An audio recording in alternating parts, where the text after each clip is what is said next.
নাকা চেকিং চলছিল আর নাকা চেকিং এর সময় পুলিশকে গাড়ির ধাক্কা, অর্থাৎ নাকা চেকিং এ গাড়ি আটকানোর চেষ্টা করে পুলিশের, সেই সময় গাড়ি নিয়ে পালাতে গিয়ে পুলিশকেই ধাক্কা মারে।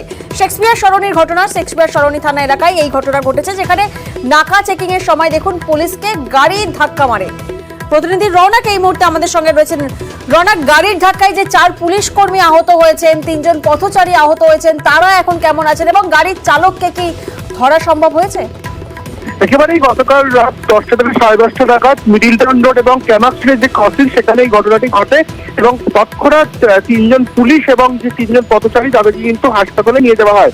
তারা ইতিমধ্যে সুস্থ হয়েছেন, তাদেরকে চিকিৎসা করে কিছুক্ষণের মধ্যেই ছেড়ে দেওয়া হয়।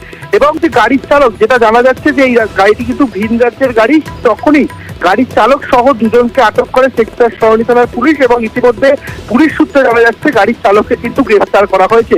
কিন্তু কেন এই ঘটনা ঘটলো? কারণ যখন পুলিশ নাকা চেকিং চালাচ্ছিল তখনই কিন্তু এই যে গাড়িটি সেই গাড়িটিকে আটকানো হয়, ঠিক তখনই গাড়িটি একেবারে চম্পট দেওয়ার চেষ্টা করে। সেই সময় দাঁড়িয়ে থাকা কর্মরত যিনি সার্জেন্ট ছিল 2 জন, তাদেরকে এবং একজন হোমগার্ডকে একেবারে কিন্তু ধাক্কা মেরে এই গাড়ি পালানোর চেষ্টা করে। কিন্তু তাই নয়, পাশে দাঁড়িয়ে থাকা স্থানীয় বাসিন্দা যারা ছিলেন তাদের উপরেও কিন্তু এই গাড়ি একেবারে চড়াও হয় এবং তৎক্ষণাৎ সেই গাড়িটিকে ধরে কলকাতা পুলিশ এবং গাড়ির ওপরে কিন্তু স্থানীয় বাসিন্দাদের যে ক্ষোভ, সেই ক্ষোভ কিন্তু গাড়ির চালকের উপরে প্রকাশ্য দেখা যায় এবং তৎক্ষণাৎ যে গাড়ির চালক তাকে গ্রেফতার করা হয়েছে। কেন তাদের আসলে উদ্দেশ্য কি ছিল, অন্য কোনো উদ্দেশ্য ছিল কিনা এবং অত রাতে তাদের যেটা জানা যাচ্ছে, গাড়ির চালক কি সেই গাড়ির মালিক, কিছু জানা যাচ্ছে?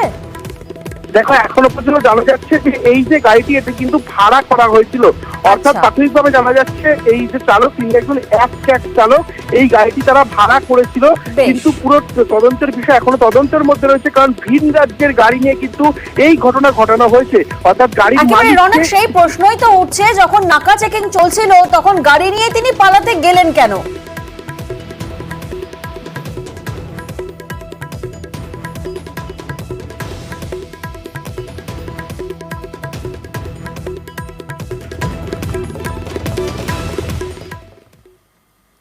ধমকে নড়ে টনক, জিনিসপত্রের দাম নিয়ন্ত্রণে কড়া নির্দেশ দিয়েছেন মুখ্যমন্ত্রী। আর তারপরেই কোমর বেঁধে ময়দানের টাস্ক ফোর্স রাজ্য জুড়ে বাজারে বাজারে চালালো অভিযান। এতে অনেকেরই প্রশ্ন, মুখ্যমন্ত্রী না বললে কি টনক নড়বে না?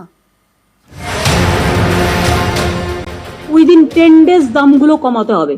কি করে করাবেন, কি করে করবেন, সেটা আপনাদের ব্যাপার। আমি সবাইকে দায়িত্ব দিচ্ছি, টাস্ক ফোর্সকে দায়িত্ব দিচ্ছি to take care for that. ফল থেকে সবজি, বাজার আগুন, সাধারণ মানুষের পকেটে চাপ, এই দাম বাড়া রুখতে কড়া মুখ্যমন্ত্রী। মঙ্গলবার নবান্নের বৈঠক থেকে কড়া বার্তা দেন, টাস্ক ফোর্সের ভূমিকা নিয়ে ক্ষোভ প্রকাশ করেন। আমি মজুদদারি ফোরেদের বারবারান্ত ঠেকাতে একটা টাস্ক ফোর্স তৈরি করে দিয়েছিলাম। টাস্ক ফোর্সের কাজ ছিল বাজারের দাম নিয়ন্ত্রণ করা। তারা এখন কি করছে? তারা কি টাস্ক ফোর্সের মিটিং করছে এখন রেগুলারলি? আমি এখন থেকে অর্ডার দিচ্ছি, ইনস্ট্রাকশন দিচ্ছি, 7 দিন পর পর এই মিটিংটা কম্পালসারি করতে হবে আর আমাকে প্রতি সপ্তাহে রিপোর্ট দিতে হবে কত রকম লোক।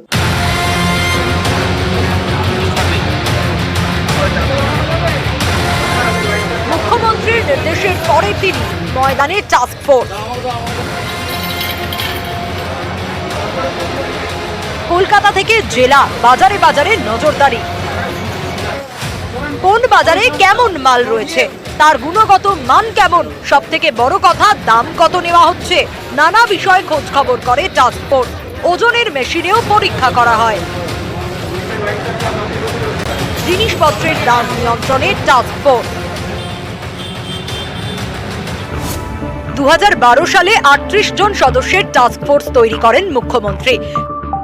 কৃষি বিপণন, খাদ্য দপ্তরের ডিরেক্টর, পুলিশ এনফোর্সমেন্ট ব্রাঞ্চ, পুর কমিশনার, কোল্ড স্টোরেজ মালিক এবং ব্যবসায়ীদের নিয়ে তৈরি হয় টাস্ক ফোর্স।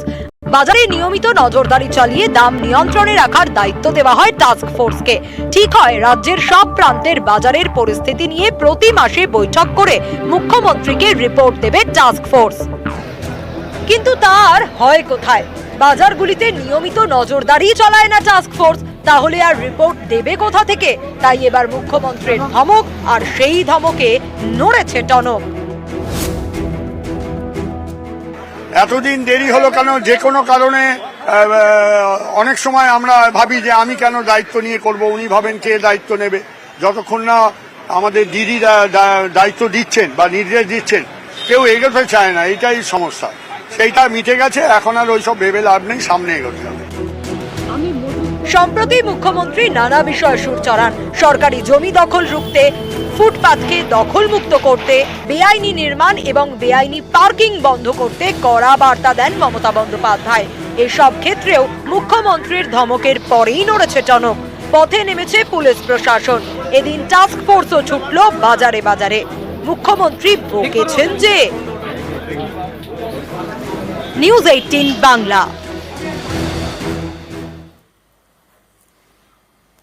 গতকালই আমরা দেখেছি যে সকাল থেকেই বাজারে বাজারে টাস্ক ফোর্স এবং এনফোর্সমেন্ট ব্রাঞ্চ পৌঁছে যায়, আধিকারিকরা কথা বলেন এবং আজও সেই একই ছবি ধরা পড়ছে। সকালেই মানিকতলা বাজারে টাস্ক ফোর্সের সদস্যরা, যে ছবি আপনাদেরকে দেখাচ্ছি, গতকালের পর আজও বাজারে হানা। সকাল সকাল টাস্ক ফোর্সের সদস্যরা পৌঁছে গিয়েছেন বাজারে। প্রতিনিধি বিশ্বজিৎ এই মুহূর্তে আমাদের সঙ্গে রয়েছেন, সরাসরি বিশ্বজিতের থেকে জানবো। বিশ্বজিৎ, আমরা দেখেছি মুখ্যমন্ত্রী তিনি জিনিসপত্রের দাম নিয়ে ধমক দেন, রীতিমতো দাম নিয়ন্ত্রণে কড়া নির্দেশ দেন মুখ্যমন্ত্রী, এবং তারপর গতকালের পর আজও সকালে একই ছবি ধরা পড়েছে। টাস্ক ফোর্সের সদস্যরা ওনারা কি মানিকতলা বাজারে যারা সবজি বিক্রেতা তাদের সঙ্গে কথা বলছেন এবং দাম নথিভুক্ত করছেন? একদমই শেষ পর্যন্ত মুখ্যমন্ত্রীর ধমক, তারপরেই টনক নড়ল টাস্কফোর্সের এবং তারা বাজারে ঘুরলেন। বুধবার বাজারে ঘুরেছিলেন, ভিআইপি মার্কেটে এবং কোলে মার্কেটে, পাইকারি বাজারও দেখেছেন। এবং আজ আমরা দেখছি, এই মুহূর্তে আমরা সেই ছবিটাই দেখাবো যে এই মুহূর্তে রবীন্দ্রনাথ কোলে তিনি এই মুহূর্তে আমরা দেখছি যে তিনি বাজারে রয়েছেন, তিনি কথা বলছেন। টাস্কফোর্সের সদস্য তিনি কথা বলছেন। দাম কম আছে। গতকালকে যে রিটেল মার্কেটে, ভিআইপি মার্কেটে রেখেছি, আজকে এখানে তার থেকে বেশ খানিকটা কম। আমরা আশাবাদী আগামী 7 দিনে আরো কমে যাবে। আপনারা পাইকারি বাজার ঘুরেছিলেন গতকাল, পাইকারি এবং আজকে খুচরো বাজারও কালকে ঘুরেছিলেন। পাইকারি বাজার খুচরো বাজারের তফাৎ কতটা? কিছু কিছু আইটেমে অনেকটা তফাৎ, আমরা সেটা বারবার বলছি। যে যেরকম এই ঢেঁড়সটা ওখানে বিক্রি হচ্ছে 32-34 টাকা, এখানে বিক্রি করছে 50 টাকা। আমরা বলেছি এটা চলবে না, কমাতে হবে। তারপরে আমরা বলেছি যে পটলটা দেখলাম এখানে 40 টাকা, ঠিকই আছে।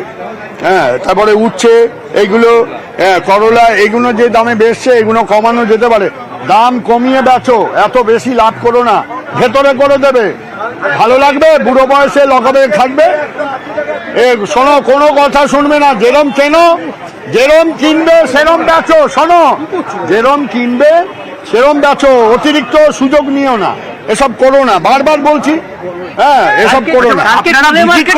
দাম কমছে, তার মানে দাম তো কমানো যায়। আচ্ছা, কমানো বুঝেছি। মাল, আমরা কোলে মার্কেটে গিয়েছিলাম, ওখানে মালের ক্রাইসিস আছে, কারণ আমরা কোনো ভিড় দেখিনি। যে ভিড়টা অন্যান্য দিন গিয়ে দেখি সেটা দেখিনি, অনেকটা ফাঁকা ছিল।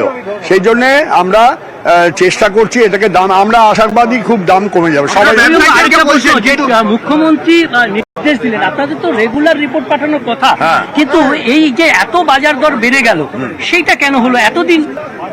ব্যাপার হচ্ছে যে সাধারণত প্রশাসন অনেক বড়, এত লোকজন, এত কিছু, এত সমস্যা, সেই সমস্যাগুলোর দিকে হয়তো নজর, এই দিকটা হয়তো কিছুটা আমাদের পক্ষে ভুলচুক হয়েছে, কিছুটা এড়িয়ে গেছি আমরা। কিন্তু শেষ পর্যন্ত তো আমরা নেমেছি, দেখছি কমে যাবে, আর চিন্তা নেই। একদিনে কতটা কমলো সেটা আমি বলতে পারবো না, ঘুরে বলতে পারবো।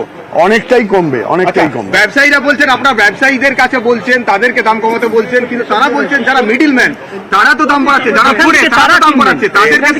এরা যাদের থেকে এদেরকে যারা সাপ্লাই দিচ্ছে তারা হচ্ছে হোলসেল মার্কেটগুলোই দেয়, বা কিছু লোক আছে যারা ডাইরেক্ট মাল এনে দেয়। সেইগুলো আমরা ধরার চেষ্টা করছি, কি করা যায় সেটা দেখা যায়। এবারে একেবারে সারা বাংলা জুড়ে চলছে এই পদ্ধতি, এবং যত জেলার এসডিও, বিডিও তারাও জয়েন করেছে। সমস্ত বাজারগুলোয় জেলাতে যাচ্ছে এবং এর এফেক্ট সারা বাংলা জুড়েই পড়বে। 10,30,00,000 লোকের। বোঝাই যাচ্ছে যে পাইকারি বাজারের সাথে দামের সামঞ্জস্য বজায় রেখেই ব্যবসা চালাতে হবে, এমনটাই পরামর্শ দিচ্ছেন টাস্ক ফোর্সের সদস্যরা। এই মুহূর্তে মানিকতলা বাজারে তারা কিন্তু চলে এসেছে এবং মানিকতলা বাজারে বাজার দর আজকের